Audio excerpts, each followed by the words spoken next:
my grandmother, my late grandmother, had called me and said, you know, your dad is really having a hard time. She wasn't very forthright about the fact that he had a mental illness.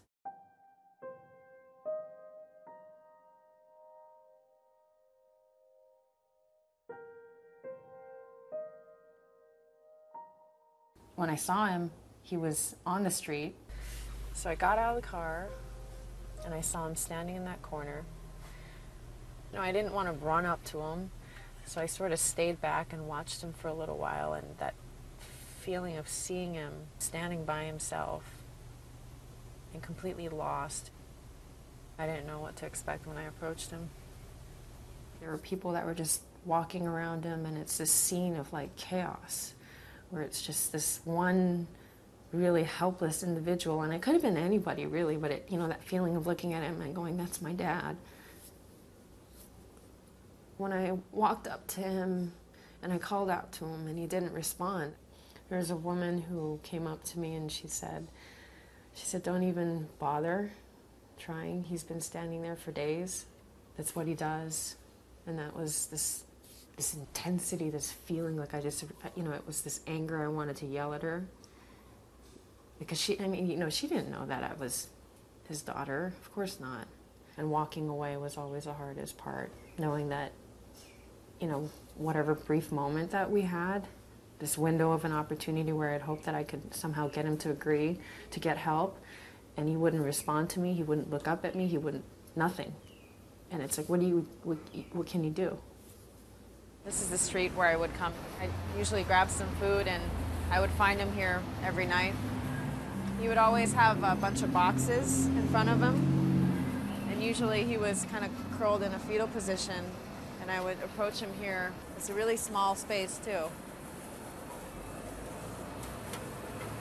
But he would be right here, and I would crouch down on the other side and try to talk to him.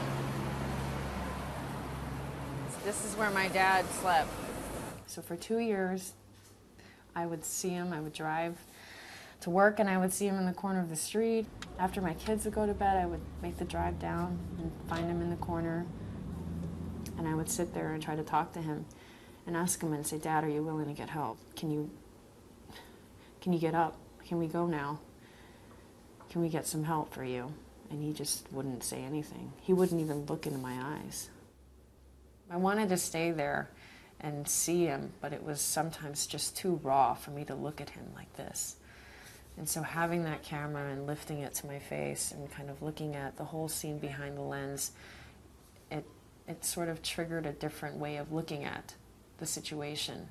And it allowed me to kind of process it after the fact when I had the images, and to just then go in my room and sit there and just cry after my kids were asleep and my husband was in bed. And then I didn't see him again. And then I had found out that he was in the hospital. He had a heart attack in that area, and someone found him.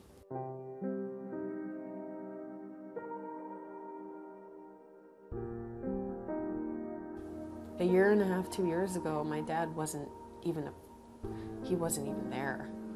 You know, his spirit was not there. Today, you look at him, I mean, and he has life in his eyes, he's got light in it, you can see it. I can still see, you know, remnants of him trying to work things out, and I just take it day by day, and I appreciate the fact that we have what we have, and that he's alive. Even my closest friends were like, if you had told me a year ago that you and your father would be sitting down having a coffee together, there is no way I would believe you.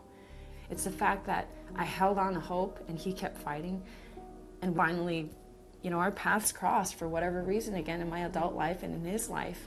And I think it was truly because we were meant to help each other and to grow together.